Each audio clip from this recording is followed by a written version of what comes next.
Every year, hundreds of thousands of immigrants come to the United States. In 2019, it was nearly 1 million.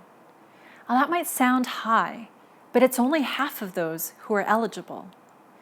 Why so few immigrants pursue citizenship is something we should all care about, because it says as much about us, the United States, as it does about them. My parents came to the United States as international students in 1968. They were born in China, grew up in Taiwan, and met in Bozeman, Montana. They didn't expect to stay beyond graduate school, but over time they built a life here. They got married, they bought a house, they had kids, my sister and me. During that time, they got green cards, naturalized, and became citizens. And they've now lived here in the United States for 50 years, which is longer than they ever lived in their home countries. And yet they still don't always feel that they fully belong here.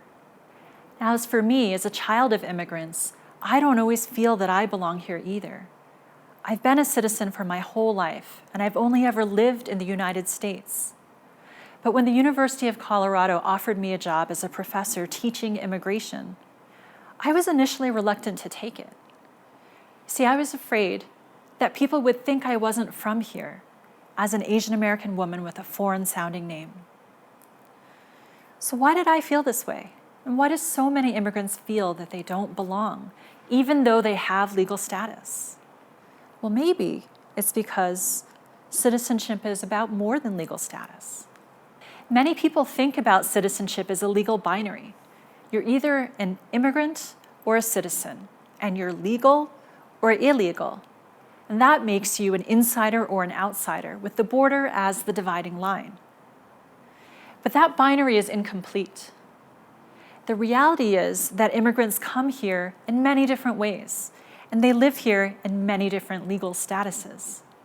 Some have a green card, some have a visa, and some have no documents. Some will become citizens, and others won't. And their daily experiences differ immensely.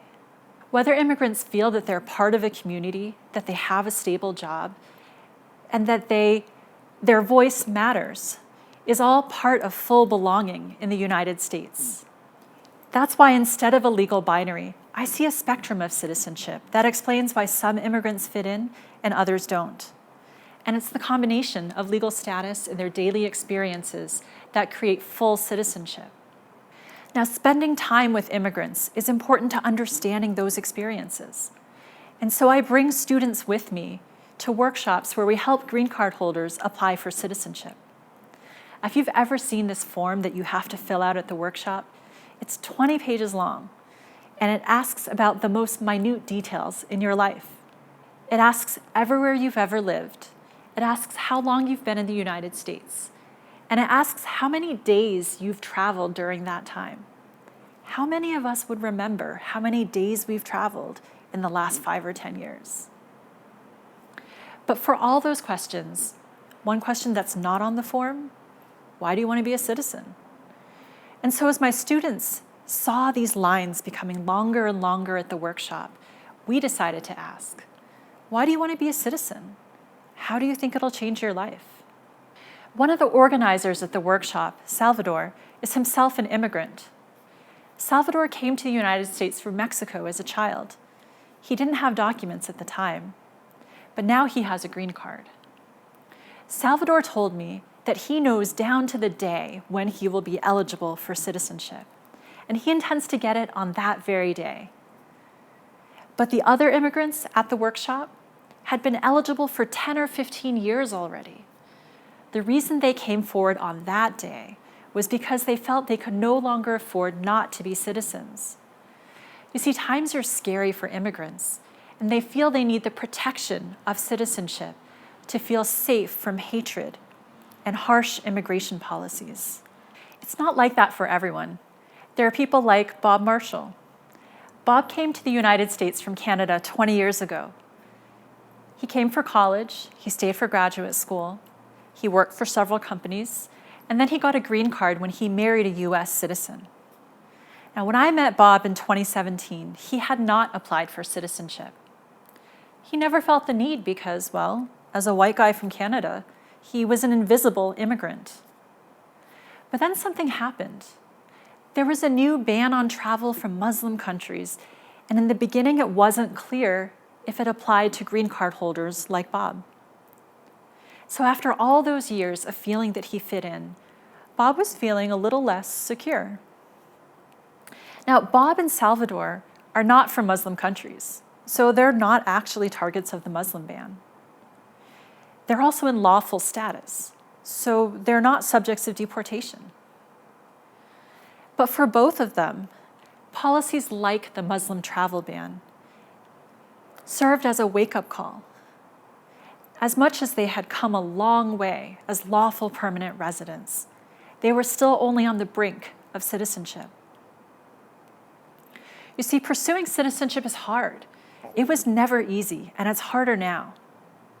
And that's true for all immigrants, even those who have a way to get there. You can only imagine how hard it is for those who don't.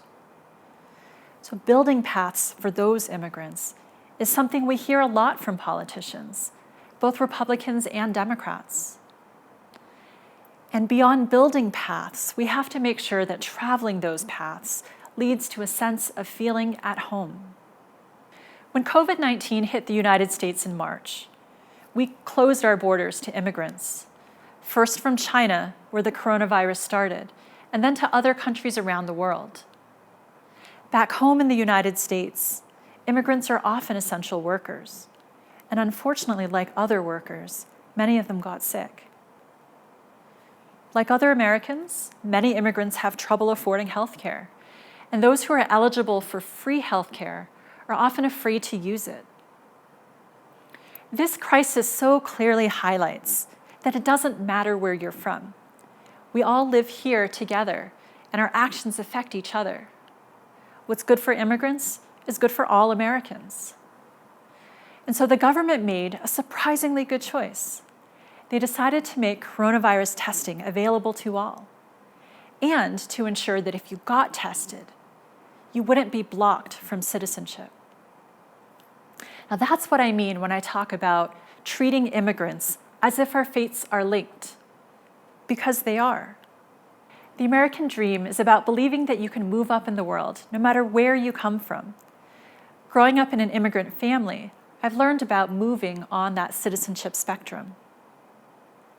Now, you may not remember the immigrants in your own family, but you're probably somewhere on that spectrum too. And so that's why we should all welcome immigrants into our homes. After all, they are future Americans. Thank you.